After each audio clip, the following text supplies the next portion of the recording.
Hindi bababa sa 30 pasahero ang sugatan matapos mahulog sa bangin sa Quezon ang isang pampasaherong bus. Ang driver ay posible raw nakaidlip.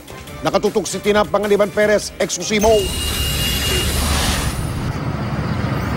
Imbes na sa Masbate, sa bangin na ito sa Calauag, Quezon ang naging huling destinasyon ng isang bus ng Mega Bus Line. Maghahating gabi ng dumausdos ang bus na galing Cubao sa may 30 talampakang lalim na bangin. Hindi bababa sa 30 sakay nito ang sugatan, kabilang na ang ilang bata.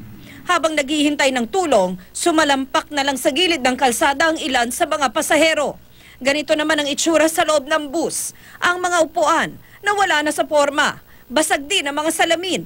Kwento ng isa sa mga pasahero, mabilis ang takbo ng bus at hinala pa niya. Baka nakaidlip yung driver kasi hindi niya nailikod yan kasi kurbada yung kalsada.